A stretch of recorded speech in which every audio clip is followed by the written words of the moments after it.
Ferdinand Ortega, Chairman, Office of Transportation Cooperatives, and Attorney Jonathan Hesmundo. Attorney Ortega, can you be seated together with the other resource persons? Wala na bang upuan? Please proceed. We also have Attorney Rainier Paul Yebra, Undersecretary for Legal Affairs and Chief of Staff of the Department of Transportation. From the Land Transportation Office, we have the Honorable Attorney Hector Villacorta, OIC Chief, LTO, Assistant Secretary for Acknowledge the Communication. arrival of Senator J.B. Ejercito, also a member of this committee. Proceed. We have Attorney Teofilo Guadis, former Chief of the LTO and currently Chairman of LTFRB. And Mr. Claudio Bonsol, former LTO Mid-Project Management Chief. What about former ASEC Togade? Is he here? He's not here, Your Honor. We had contacted him through the former office that he was connected with. We requested them to forward to him the letter's invitation, but he has not responded yet. From the Bureau of Internal Revenue, we have Mr. Jethro Sabriaga, OIC Assistant Commissioner, Large Taxpayers Service. What about ASEC Galvante? The same situation, Your Honor, with ASEC Edgar Galvante. We also sent notices to him through the office that he former. What about the rest of the names below the name of ASEC Galvante? Yes. All of them are absent? Antigua, One Petilla. moment, sir.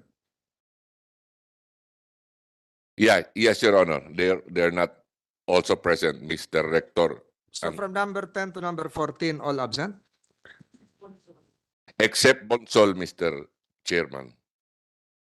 Proceed.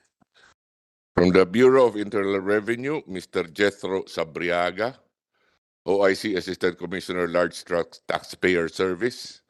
He is here together with Mr. Antonio Mangubat, Revenue District Officer number 28 Novaliches, Ms. Bathsheba Bautista, Revenue District Officer number 39 South Quezon City, and Ms. Mary Ann Canare, RDO number 41 Mandaluyong City.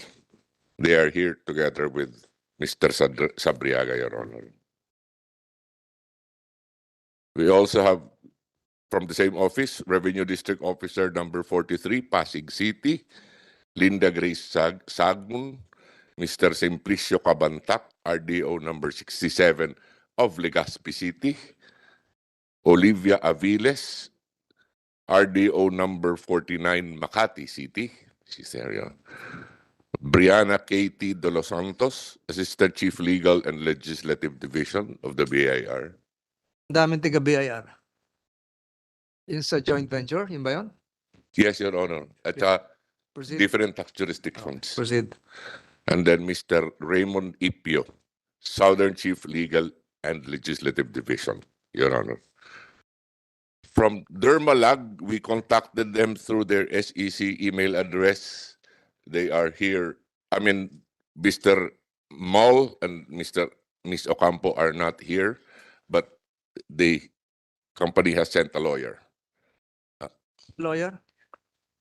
Who is the lawyer? What happened to your clients? They are in Germany.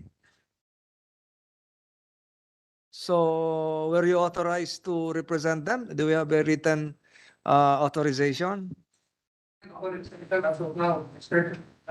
Chairman, because precisely as explained by the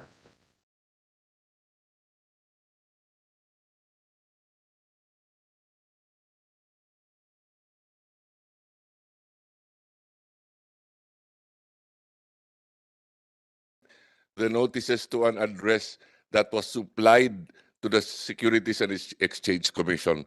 We relied on a government document where the address was located. And then the lawyer came here and I told him a while ago that we had to rely on that government required So address that you were you submitted. notified? How were you notified, counsel? Your Honor, please, was notified because, Isn't that part of your professional responsibility that upon receipt of a notice, the counsel, you should have informed immediately your client, your principal?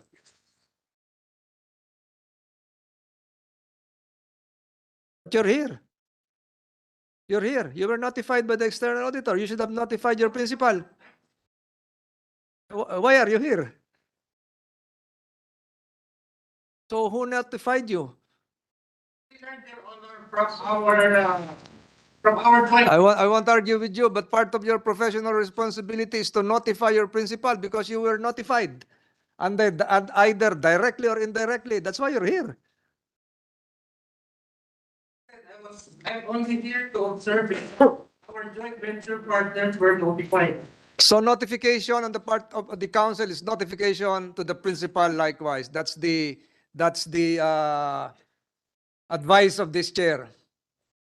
Notify your principal. I don't argue with you. Notify your principal immediately that we are conducting a hearing. We will have a second hearing and we will place you in contempt if you don't produce your principal here. Understood? In Germany. You may sit down. Next. From Holy Family Printing Corporation, Your Honor, an invitation was sent to Mr. Leopoldo Gomez, but they sent an excuse letter seeking a 10-day extension of the time to submit a counter affidavit and also to inform us through their lawyers that the principal, Mr. Gomez, will not be able to attend today, Your Honor. The lawyer present here? I understand they submitted an affidavit, a sworn statement. I have in possession here a photocopy of the letter coming from the council. Vasquez, Bitanya, and Sibal Pulido law offices. Yes, Your Honor. That's the same letter that I am looking at, Your Honor. Same principle, same provision of your code of professional responsibility. Notification to the lawyer should likewise entail responsibility on the part of the council to notify the principal immediately. Next. Your Honor, the next is from Microgenesis Software Inc., Ms. Rosana Choa. A letter was also sent to the committee by counsel Paul Cornelius Castillo stating that said person, Apple Sanchez, is abroad, but she promised that he promised on her behalf that she will be present in the next hearing. Council of the Blue Ribbon, you're directed by the chair to seek a validation from the Bureau of Immigration that indeed the said principal went abroad. The same is true with the principals of Dermalog. So Yes, director, Yes, Your Honor. proceed. From Stradcom Corporation, Mr. Anthony Kiambao, President and CEO. Here. Thank you. From Versontal Infrastructure Corporation, Mr. Silvestre Slice Natividad, President. And Mr. Dennis Macandog, CEO.